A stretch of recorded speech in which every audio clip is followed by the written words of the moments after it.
بسم الله الرحمن الرحيم. الحمد لله رب العالمين والصلاة والسلام على نبينا محمد وعلى آله وصحبه أجمعين. Dear viewers, Assalamu alaikum rahmatullahi wa barakatuh, and welcome to our program, The Skill of Positive Dialogue in Islam. We've been discussing various aspects of how to conduct oneself when speaking to others, the various etiquettes that we have to use to get the most out of our dialogues, the most out of our conversations. And we were talking about the appropriate time and place of speech.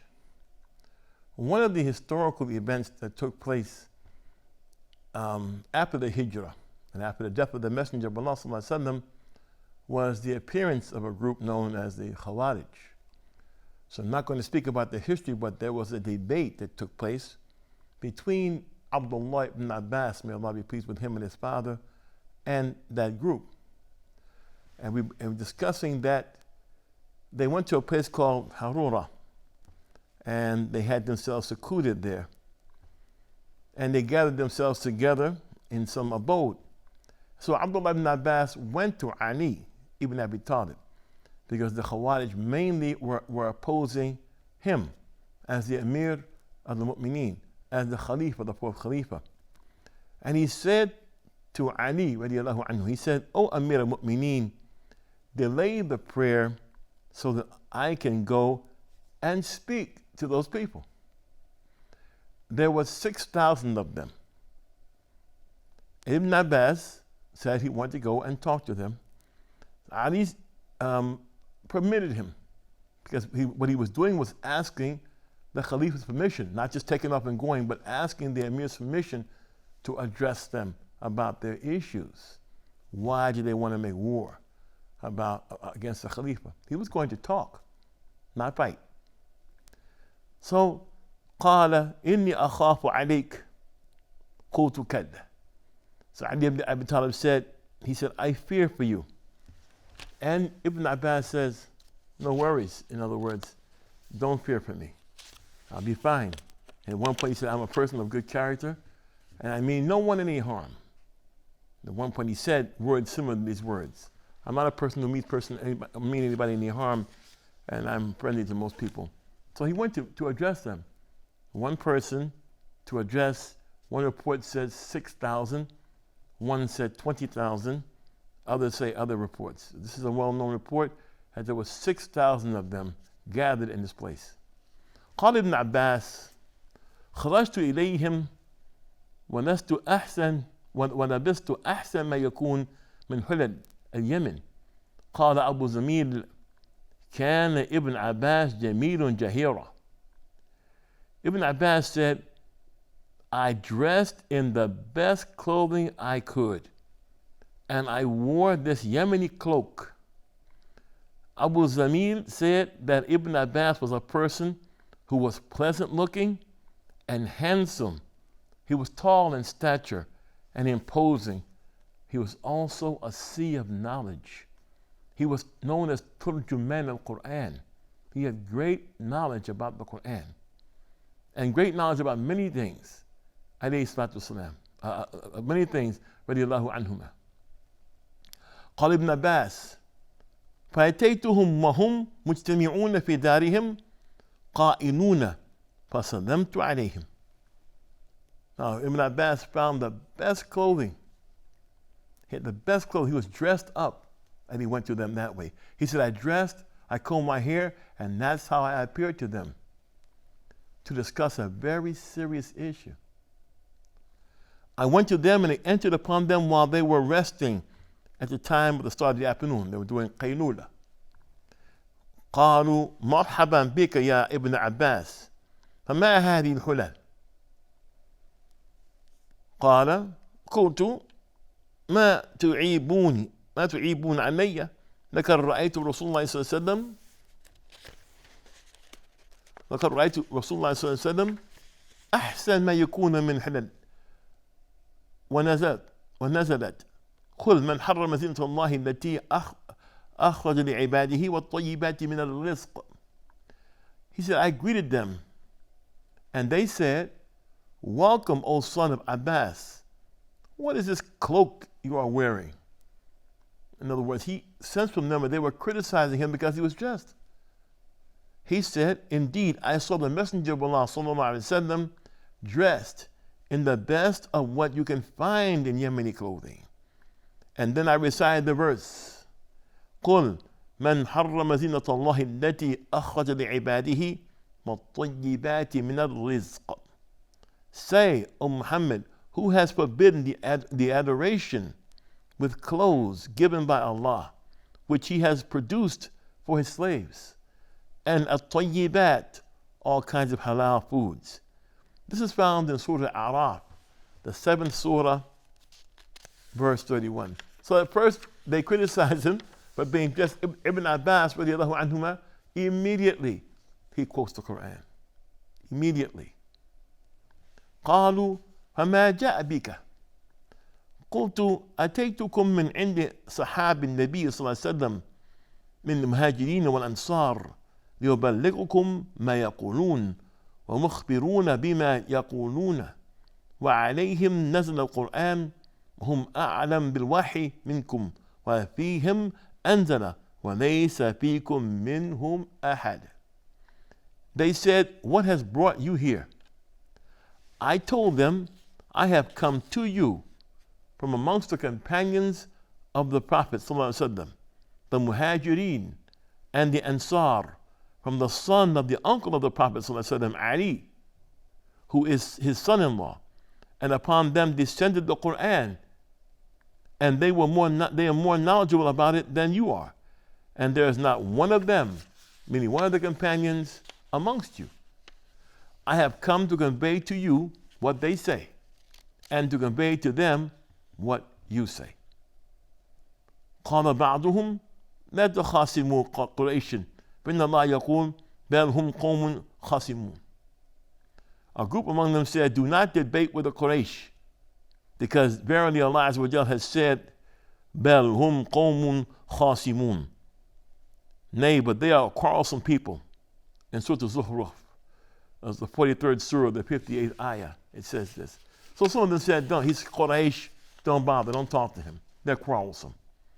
قال ابن عباس وأتيت قوما قد أشد اجتهادا منهم مستهما وجوههم من السهر كأن أيديهم وركبهم تثنى عليهم فمضى من حضر. He said, I entered upon a people the likes of whom I had never seen with regard to their exertion in worship. Their foreheads were wounded due to constant prostration in prayer, and their hands had become rough like camel's feet, wearing recently washed untidy shirts with very high raised clothing and with tired, worn out faces due to not caring for themselves. And that's why you need to read about them. The Khawarij. قال بعضهم لنكلمهم ولننظرن ما يقول. قلت أخبروني ماذا نقمتم على ابن عم رسول الله صلى الله عليه وسلم وصهره ومهاجرين والأنصار. قالوا ثلاثا. قلت ما هن. Then a group of them turned toward me, and 2 or 3 of them said, verily, we will speak to him. So I said, come forward. What is the grudge you have against the companions of Allah's Messenger, the son of his uncle, Ali? They answered, 3 points. I asked, what are they? So from this point forward, I'm going to read only the English and not the Arabic part. They said, one of the points is that he, Ali, had men judge in a matter of Allah, when Allah says, in al-hukmu illa lillah. The judgment is for none but Allah. This is found in Surah Al-An'am, Surah number 6, the 57th verse. And it's found in Surah Yusuf, which is the 12th surah. It's found in the 40th verse and the 67th verse. What have men got to do with the judgment? I said, this is one point. Then they said, as for the second point, then he fought. He did not take. He fought. He did not take captives, nor did he take the war booty. If they were disbelievers, then their captives are permissible for us. If they were believers, then their captives are neither permissible nor to take, nor was it allowed to fight them in the first place. I said, this is the second point. And what is the third?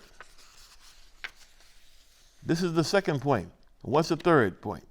They said he should remove the title of leader of the believers, Amir al-Mu'mineen. And if he is not the leader of the believers, then he is the leader of the disbelievers, Amir al-Kafirin. I asked, do you have any points other than these? They replied, these are sufficient for us.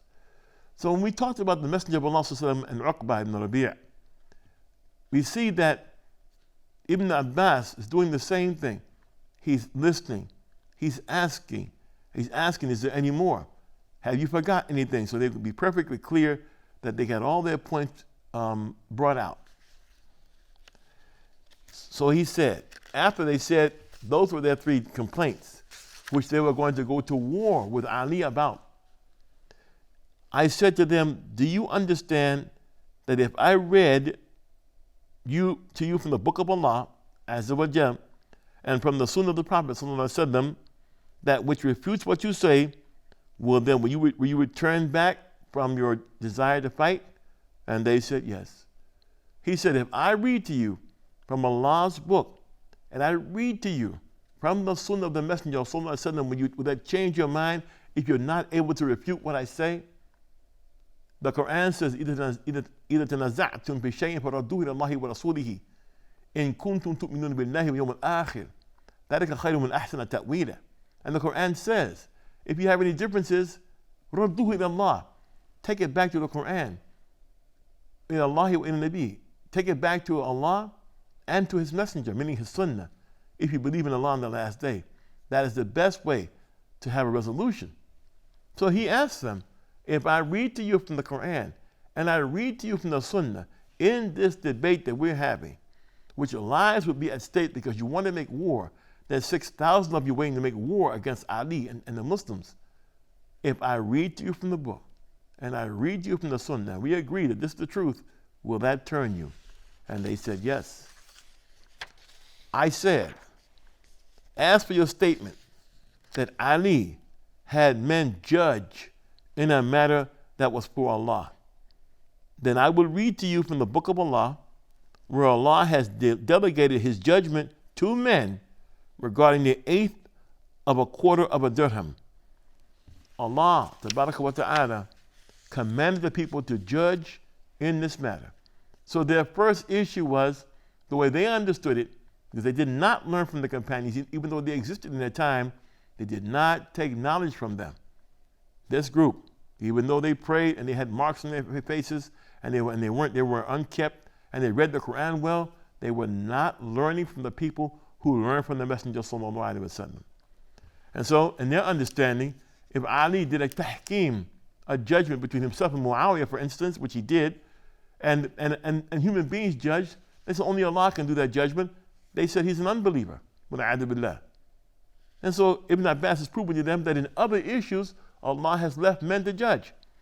He said, do you not understand the saying of Allah Azza wa Jal, Tabaraka wa Ta'ala, Ya ayyuha ladina amanu, la taqtulu sayda wa antum hurum, wa man qatalahum minkum, متعمدا فجزاء مثل ما قتل من النعم يحكم به ذو العدل منكم. Translation of which is, O you who believe, do not kill the game while you are in a state of ihram.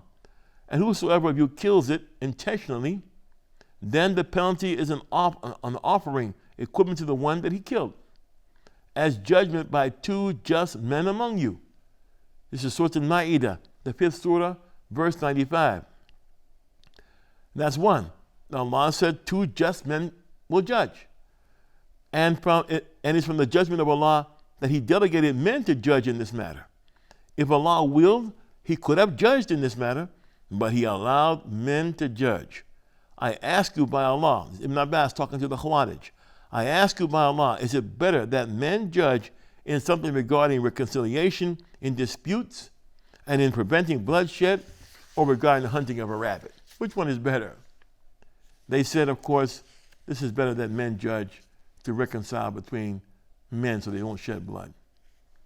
And then he said, and regarding a woman and her husband, Allah says, وَإِنْ خِفْتُمْ شِقَاقَ بَيْنَهُمَا فَبَعَثُوا حَكَمًا مِنْ أَهْلِهِ وَحَكَمًا مِنْ أَهْلِهَا. And if you fear a breach between the husband and wife, appoint two arbiters, one from his family and the other from hers. Is not men judging the reconciling disputes in the prevention of bloodshed better than men judging between the private parts of a woman? Have we finished this point? They replied, yes. So here again, another point in which Allah subhanahu wa ta'ala has appointed human beings they can judge. If there's a difference between a husband and wife, then the hakam, a person, an arbiter from her family can come, and an arbiter from his family can come, and they can sit, and they can settle the situation between the husband and wife, bi'idhnillahi ta'ala. This is people judging. So here he gives them another example. He said, what was better? That Ali appoint people to judge, to reconcile so there wouldn't be war, or judging over who, is with their wife? They said, of course, the man judging so there wouldn't be bloodshed is a higher calling, a higher thing. So then they agreed. They replied, yes. But then he said, as for your statement, he fought, but did not take captives and did not take any war booty. Then would you take your mother in Islam, Aisha, as a captive, making her permissible for yourselves for that which you make permissible from other than her, while she is your mother? If you say we make permissible from her that we make permissible from other than her, then you have committed disbelief. And if you say she is not our mother, then you've also committed disbelief. Allah says, النبي أولى بالمؤمنين من أنفسهم وأزواجه أمهاتهم. The Prophet is closer to the believers than their own selves, and his wives are their mothers. So bi'idhnillahi ta'ala, we return to finish this topic, bi'idhnillahi ta'ala, in our next episode. I'm Talib Abdullah for the Sharjah Broadcast Authority. Thank you for the privilege of your time. Assalamu alaikum rahmatullahi wa barakatuh.